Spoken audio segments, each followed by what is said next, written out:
எல்லாருக்கும் வணக்கம். இன்றைக்கி என்ன பார்க்க போகிறோம் அப்படின்னா, இன்றைக்கி விலாகில் வந்து மார்னிங் எழுந்து கோலம் போட்டாச்சு.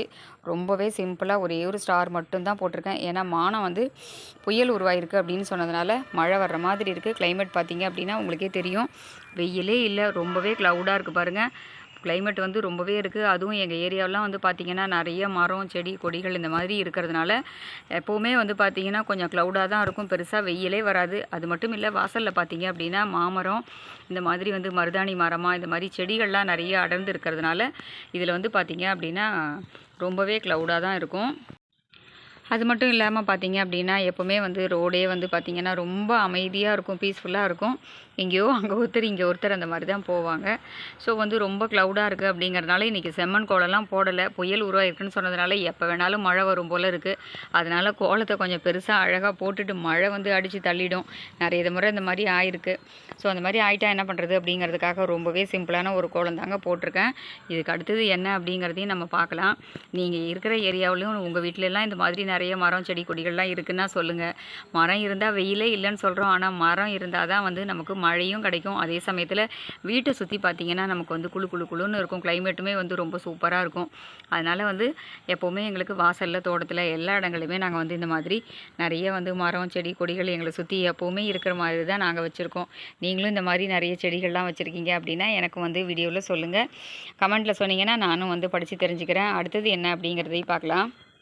அடுத்தது இன்றைக்கி விலாகில் வந்து பார்த்திங்க அப்படின்னா மார்னிங் டிஃபனுக்காக வந்து என்ன சட்னி அரைக்க போகிறேன் அப்படின்னு பார்த்தீங்கன்னா, நல்லா வந்து ஒரு 3 பெரிய சைஸில் உள்ள ஒரு 3 பெரிய வெங்காயம், அப்படி இல்லைன்னா மீடியம் சைஸில் இருந்துன்னா 4 பெரிய வெங்காயம் கூட எடுத்துக்கலாம்.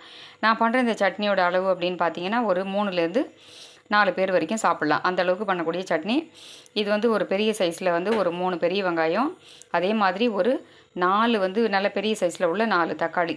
எத்தனை வெங்காயம் எடுக்கிறோமோ அதுக்கு தகுந்த மாதிரி தக்காளி எடுத்துக்கணும். ஒரு 3 பச்சை மிளகா, காரத்துக்கு தக்கன நீங்கள் பச்சை மிளகா எடுத்துக்கலாம். கொஞ்சமாக வந்து கொஞ்சமாக ஒரு இன்ச்சு அளவுக்கு இஞ்சியை வந்து நல்லா வந்து நம்ம துண்டு துண்டாக நறுக்கி இந்த மாதிரி அலம்பிட்டு எடுத்துக்கணும். அதுக்கப்புறம் வந்து பார்த்திங்கன்னா ஒரு 3 டேபிள் ஸ்பூன் அளவுக்கு கடலைப்பருப்பு. இதில் வந்து முக்கியமான ஹைலைட் என்ன அப்படின்னு பார்த்தீங்கன்னா, இந்த வெங்காயம் தக்காளி இஞ்சி கண்டிப்பாக சேர்க்கணும், பச்சை மிளகா சேர்த்து கடலைப்பருப்போட. இதில் மெயினான டிஷ் என்ன அப்படின்னு பார்த்தீங்கன்னா, இதில் வந்து புதினா வந்து ரொம்ப சூப்பரான ஒரு ஃப்ளேவர் கொடுக்கும். புதினாவும் வந்து ஒரு சின்ன கட்டு, அதாவது 5 ரூபா அளவுக்கு ஒரு கைப்பிடி ஒரு கட்டு இருக்கும் இல்லையா, அந்த அளவுக்கு எடுத்துக்கலாம். நம்ம தழையோட குவான்டிட்டி அப்படின்னு சொல்லணும்னு பார்த்தீங்கன்னா நல்லா வந்து இந்த மாதிரி ஒரு கைப்பிடி இல்லை 1.5 கைப்பிடி அளவுக்கு எடுத்துக்கலாம். உங்கள்கிட்ட கொஞ்சம் புதினா கம்மியாக தான் இருக்குது அப்படின்னா இதோட கொஞ்சம் கொத்தமல்லி தழையும் நீங்கள் சேர்த்துக்கலாம். ரொம்பவே வாசனை சூப்பராக இருக்கும். இதை பண்ணும்போது அட்டகாசமாக இருக்கும். அதோட வந்து ஒரு 1/4 மூடி அளவுக்கு நம்ம வந்து தேங்காயும் எடுத்துக்கணும். இது எப்படி பண்ணுறது அப்படின்னு பார்க்கலாம். அடுத்தது இந்த ஒரு மூடி தேங்காய் இருக்கு இல்லையா, இது ஃபுல்லாக போடணும் அப்படிங்கிறதுல இதில் வந்து ஒரு பாதி அளவுக்கு மட்டும் நம்ம எடுத்துட்டா போகிறோம். ஃபஸ்ட்டு என்ன பண்ணணும் அப்படின்னா, ஒரு பாண்ட்லி வச்சுட்டு ஒரு கடாயில் வந்து கொஞ்சமாக 1 ஸ்பூன் எண்ணெய் விட்டு இந்த கடலைப்பருப்பை முதல்ல வறுத்து எடுத்துக்கணும். கடலைப்பருப்பை வறுத்து எடுத்துகிட்டு அதுக்கப்புறம் வந்து பார்த்திங்க அப்படின்னா இந்த வெங்காயம் இஞ்சி பச்சை மிளகா இதெல்லாம் வந்து எண்ணெயில் நல்லா வதக்கிக்கணும். அது மேலேயே தக்காளியும் போட்டு வதக்கணும். அதுக்கப்புறமா இந்த புதினா இலையை நல்லா அலம்பிட்டு அதையும் அதிலே புழிஞ்சு போட்டு நல்லா வந்து வதக்கிடணும். வதக்கினதுக்கப்புறமா இந்த தேங்காய் கொஞ்சம் உப்பு, அதுக்கப்புறம் வந்து இந்த கடலைப்பருப்பு இதை ஃபஸ்ட்டு வந்து கோர்ஸாக ஓட்டி எடுத்துகிட்டு அது மேலே இந்த வதக்கின வெங்காயம் தக்காளி புதினா இஞ்சி பச்சை மிளகாய் எல்லாத்தையும் சேர்த்து கொஞ்சமாக தண்ணி விட்டு நம்ம அரைச்சிட்டோம் அப்படின்னா சூப்பரான சட்னி ரெடி ஆகிடும். இந்த மாதிரி ஒரு சட்னி நம்ம சாப்பிட்டதே இல்லை அப்படிங்கிற அளவுக்கு அவ்வளோ அட்டகாசமாக இருக்கும். வழக்கமாக சாப்பிட்றத விடவும் அதிகமாக சாப்பிட்ணும் அப்படின்னு தோணும், இட்லியாக இருந்தாலும் தோசையாக இருந்தாலும். அதுக்கு தான் நான் வந்து இன்றைக்கி இட்லியாக தோசையாக அப்படின்னு இன்னும் முடிவு பண்ணல. ஆனால் இந்த சட்னி தான் இன்றைக்கி அரைக்க போகிறேன். என்ன மெத்தடில் அரைக்கணும், எவ்வளோ ரேஷியோ அப்படிங்கிறதையுமே வீடியோவில் சொல்லியிருக்கேன். இப்போ வந்து அரைச்சிட்டு உங்களுக்கு காமிக்கிறேன். இப்போ பாருங்கள், நம்ம வந்து சட்னி எல்லாம் பண்ணியாச்சு. நான் சொன்ன அதே மெத்தடில் நம்ம வந்து எல்லாமே ரெடி பண்ணி சட்னி அரைச்சிட்டோம். ஆற வச்சுட்டு அரைச்சாச்சு. அதுக்கப்புறம் அதே கடாயில் வந்து அலம்பிட்டு நம்ம திரும்பியும் வந்து ஒரு 2 டேபிள் ஸ்பூன் அளவுக்கு எண்ணெய் விட்டுக்கலாம். எண்ணெய் விட்டுட்டு அதில் வந்து கடுகு உளுத்தம் பருப்பு தாளித்து கொட்டிட்டு அதுக்கப்புறம் வந்து நம்ம அரைச்ச சட்னியை ஒரு தடவை போட்டு நல்லா வந்து மிக்ஸ் பண்ணிட்டோம் அப்படின்னா சூப்பரான அருமையான வெங்காயம் தக்காளி புதினா சட்னி வந்து ரொம்பவே அட்டகாசமாக இருக்கும். நீங்கள் இந்த மாதிரி ஒரு முறை சட்னி பண்ணி பாருங்கள். அப்புறம் எப்போவுமே நம்ம இந்த மாதிரி தான் பண்ணணும் அப்படின்னு நினைப்பீங்க. அந்த அளவுக்கு அருமையான சட்னி வந்து ரெடி ஆகிடுது. சூடான இட்லி, சுட சுட இட்லியும் புதினா வெங்காயம் தக்காளி சட்னியும் வந்து ரெடி ஆகிடுது மார்னிங் டிஃபனுக்கு. இந்த விலாக் வந்து உங்களுக்கு ரொம்ப பிடிச்சிருக்கும் அப்படின்னு நினைக்கிறேன். ஏன்னா இந்த மாதிரி சட்னி ரொம்ப ரொம்ப டேஸ்டியாக இருக்கும். நானே திரும்ப திரும்ப சொல்கிறேன்னா எந்த அளவுக்கு டேஸ்ட்டாக இருக்கும் அப்படின்னு பாருங்கள். அந்த அளவுக்கு ரொம்ப சூப்பராக இருக்கும். அடுத்தது என்ன அப்படிங்கிறதையும் பார்க்கலாம். அடுத்தது இன்றைக்கி விலாகில் வந்து பார்த்தீங்க அப்படின்னா ரொம்பவே அருமையான கொத்தமல்லி வந்து ரொம்ப ஃப்ரெஷ்ஷாக இருந்தது. சரி கொத்தமல்லி வாங்கிக்கலாம் அப்படின்னு சொல்லிட்டு நமக்கு வந்து வாசல்லேயே எப்போவுமே வந்து கரிகாய் இதெல்லாமுமே கிடைக்கும். ஸோ கொத்தமல்லி வந்து ரொம்ப ஃப்ரெஷ்ஷாக இருந்தது. அது மட்டும் இல்லை, இது வந்து நாட்டு கொத்தமல்லி அப்படிங்கிறதுனால ரொம்ப ரொம்ப ரொம்ப வாசனையும் அதிகமாக இருக்கும். ரொம்ப வந்து சூப்பராக இருக்கும். இது ஹைப்ரிட் கிடையாது. நாட்டு கொத்தமல்லி அப்படின்னா என்ன அப்படின்னு பார்த்தீங்கன்னா ரொம்பவே ஷார்ட்டாக இருக்கும். அதாவது மொத்தமே பார்த்தீங்கன்னா இவ்வளவு தான் லென்த்தே இருக்கும். ஒரு அரை ஜான் அளவு தான் வந்து லென்த்தே இருக்கும். ஆனால் ரொம்ப குட்டியாக இந்த மாதிரி இருக்கிறதுனால பாருங்கள், ரொம்ப நீளமாக இல்லாமல் ரொம்ப குட்டியாக இருக்குது. இந்த மாதிரி சின்ன சின்னதாக இருக்கிற கொத்தமல்லி வந்து நாட்டு கொத்தமல்லின்னு பேர். இது வந்து ஹைப்ரிட் கிடையாது. ஹைப்ரிட் கொத்தமல்லி அப்படின்னு பார்த்தீங்கன்னா நல்லா வந்து ஒரு 3/4 முழத்துக்கு கிட்டத்தட்ட இருக்கும். ஒரு ஜானுக்கு 1.5 ஜான் மேலே இருக்கும். அதுதான் வந்து ஹைப்ரிட் கொத்தமல்லி. இது மாதிரி நாட்டு கொத்தமல்லி கிடைக்கிறது அப்படின்னா அது ரொம்பவே ஹெல்த்தியாக இருக்கும். ரொம்ப ரொம்ப ஆரோக்கியம். இது வந்து ரொம்ப வாசனையும் கூட நார்மல் கொத்தமல்லியை விடவும் இது ரொம்ப வாசனை அதிகமாக இருக்கும். இதில் ஒரு 5-6 கட்டுக்கிட்ட வாங்கிட்டேங்க. இதை வந்து வாங்கி கொத்தமல்லி கொரடா அரைக்கணும் அப்படின்னு சொல்லிட்டு ரொம்ப நாளாக இருந்தது. ஸோ என்னால் வந்து நான் ஊரில் இருக்கிற டைமில் வந்து கொத்தமல்லி வரும்போது வாங்க முடியல. வெளியில் போகிற டைமில் வரதுனால என்னால் வாங்கி சரியாக பண்ண முடியல. ஸோ இன்றைக்கி வந்து வாங்கி பண்ணிடலாம் அப்படின்னு சொல்லிட்டு தான் வாங்கியிருக்கேன். அதையும் வந்து உங்களோட ஷேர் பண்ணியிருக்கேன். இதை வந்து அரைச்சிட்டு எப்படி பண்ணியிருக்கேன் அப்படிங்கிறத அடுத்த விளாகில் காமிக்கிறேன். அடுத்தது இன்றைக்கி விளாகில் வந்து பார்த்தீங்க அப்படின்னா கொஞ்சம் முந்திரி கேக்கு தான் பண்ண போகிறேன். சரி சாப்பிட்றதுக்கு ஏற்கனவே போன வாரத்தில் ஒரு ஸ்வீட் பண்ணியிருந்தோம். சரி குழந்தைக்குமே கொடுக்கலாம் அப்படின்னு சொல்லிட்டு முந்திரி கேக் வந்து பண்ணலாம் அப்படின்னு சொல்லிட்டு இப்போ தான் பண்ண போகிறேன். அடுப்பில் வந்து சர்க்கரையை போட்டு இப்போ தான் பாகு வைக்கிறதுக்காக வந்து சிம்மில் வந்து கொஞ்சமாக தண்ணி விட்டு வச்சுருக்கோம்.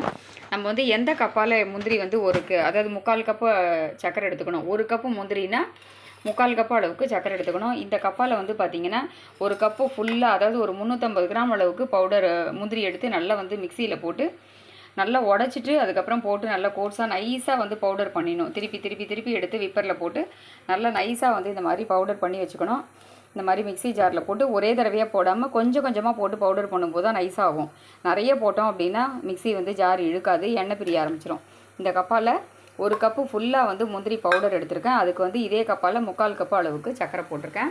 இப்போ இந்த சர்க்கரை பாகு வந்து ஒரு கம்பி பதம் வந்த உடனே நம்ம இந்த முந்திரியை போட்டு நல்லா கலரிண்டே இருந்தோம்னா நல்லா கெட்டியாக கையில் எடுத்து உருட்டுற மாதிரி ஒரு பதத்துக்கு வரும். அந்த மாதிரி வந்தோடனே ட்ரேயில் வந்து நெய் தடவி வச்சுருக்கோம். இந்த மாதிரி நெய் தடவி வச்சுட்டு அந்த ட்ரேயில் வந்து அப்படியே போட்டோம் அப்படின்னா கொஞ்சம் வெதுவெதுப்பான சூட்டுக்கு வந்தோடனே நம்ம வந்து ஆறினோடனே பீஸ் போட்டுக்கலாம். வாசனைக்கு தேவை அப்படின்னா கொஞ்சமாக வந்து ஏலக்காய் பொடியும் போட்டுக்கலாம். இந்த மெத்தடில் தான் பண்ண போகிறேன். நான் பீஸ் போட்டுட்டு உங்களுக்கு அப்புறமா காமிக்கிறேன். இப்போ நாம் சூப்பரான ஒரு 10 நிமிஷத்தில் நமக்கு வந்து சீக்கிரமாக ரெடி ஆகிடுது பாருங்கள்.